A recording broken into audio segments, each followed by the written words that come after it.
When Sea of Stars was released in 2023, it received a lot of praise for its callbacks to the golden age of JRPGs.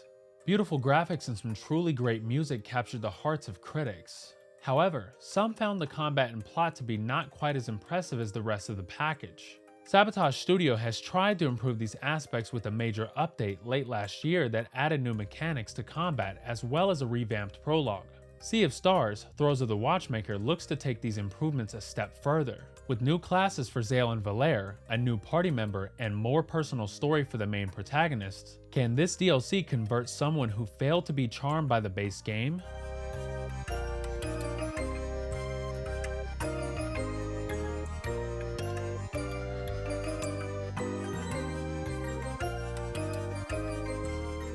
The DLC begins after the completion of the main story with Zale and Valere receiving a message that something is wrong with Kinathan, one of their pirate allies. Kinathan has received word from the Sky Council that his real name is, in fact, not Kinathan. This sets in motion Zale and Valere's journey to try and help their friend out by visiting the Watchmaker to engrave Kinathan's name into a pocket watch to solidify his identity. Upon visiting the Watchmaker, she tells you of a problem of her own that needs attention. Inside her large clock resides a civilization, Horloge, that she created years ago that was sabotaged by Aephoril, the Fleshmancer. Those who enter with the strong aura will manifest a twin that takes on the persona of the original's dark traits. The Watchmaker's evil twin has taken dominion in Horloge, forcing the Watchmaker to seal it away. She tasks the Solstice Warriors with liberating Horloge. Due to the risk of manifesting too many evil twins, only Zale, Valere, Arty, and a few of your pirate crew are allowed to take on this journey. Upon the small group entering Horloge, they quickly encounter the Puppeteer, the Watchmaker's evil twin, and her minions, Piff and Poof. They steal the Solstice Warriors' innate powers and imprison the party. After breaking out, with the help from Arty who is now fully playable, Zale and Valere gain access to new classes that replace the powers that were stolen from them.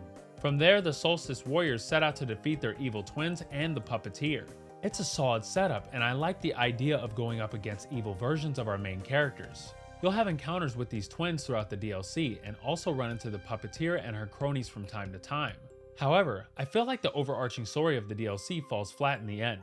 I didn't really care about Horloge or its citizens, and the story never fleshes them out enough to really give you a reason to save this small world, other than because the Watchmaker said to. The Puppeteer just comes off as a cackling cartoon character for the majority of her appearances, and the story really never motivated me enough to care about beating her. I wish I was given more backstory to the Puppeteer or given insight into what she wanted to accomplish other than being evil just to be evil.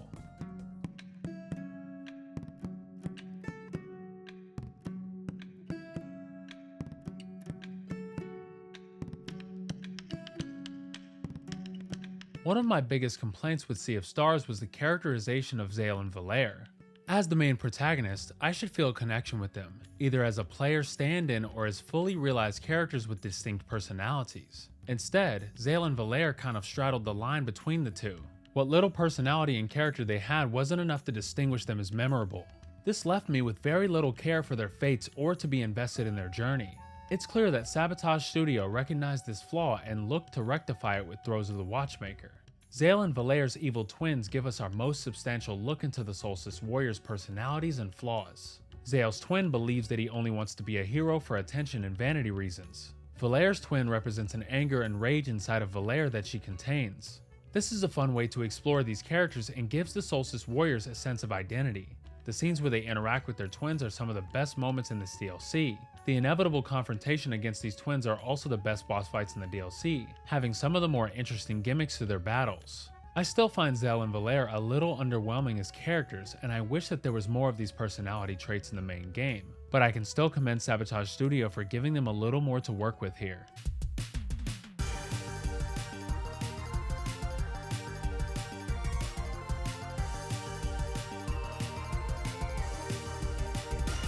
A major selling point to this DLC is the addition of new classes for Zale and Valere.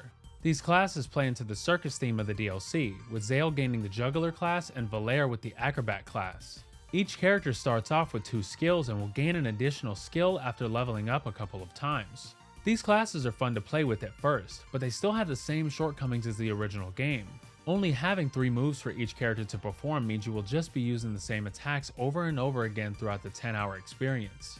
I was hoping these new classes would open up new and interesting ways to develop your character, but actually found them even more limiting than combat was in the base game.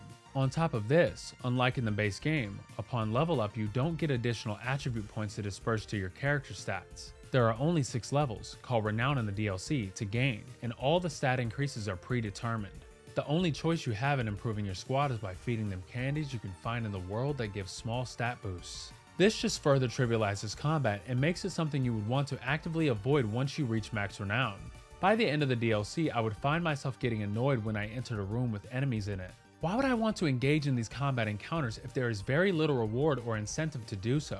Also, not being able to use the classes outside of the DLC is a bit of a disappointment. I would have liked to be able to freely change between Zale and Valaire's classes upon completing the DLC and mix it up some more.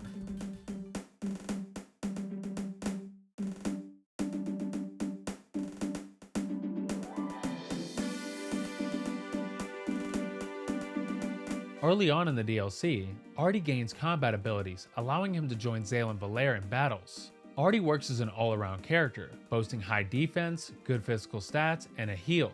He can launch the other party members out of his cannon and bounce them off of a trampoline to hurl them at enemies and use his lasers to attack.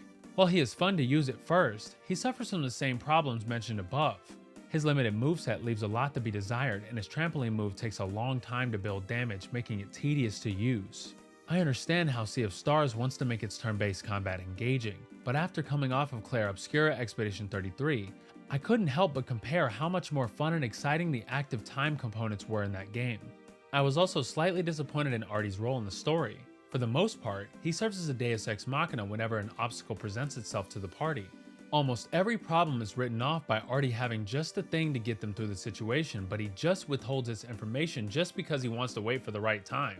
It's humorous at first, but they return to this way too many times for it to remain fun. It's also a shame that you can't use Arty in your party outside of the DLC.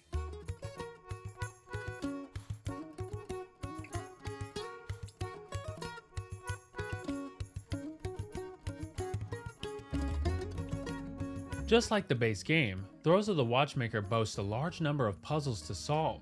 These puzzles offer just enough challenge when traversing through dungeons and successfully break up combat encounters. There were more than a couple of times I had to pause for a minute and really examine my environment to figure out how to move forward. There are also an assortment of optional hidden puzzles that you can complete in order to gain coins that fit into a mysterious clock at the center of Horloge.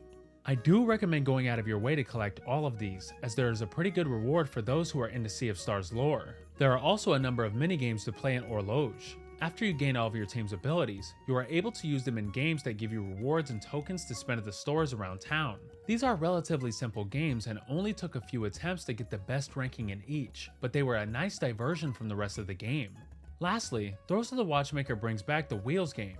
There is a new figure to collect that you can then use to challenge 3 difficult challengers in Horloge, but there is enough here for those who did enjoy it to sink their teeth into.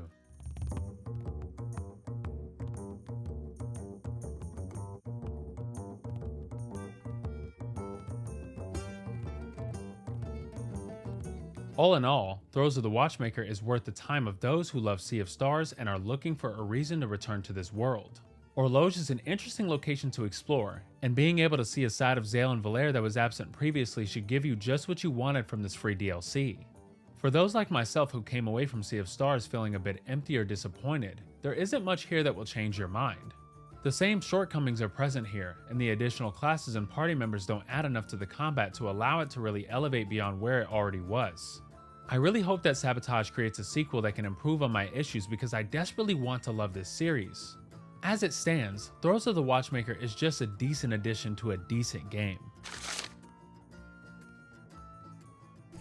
Final Weapon is giving the Sea of Stars Throes of the Watchmaker DLC a 3 out of 5 stars. Sabotage Studio provided a Sea of Stars Throes of the Watchmaker DLC key to Final Weapon for review purposes.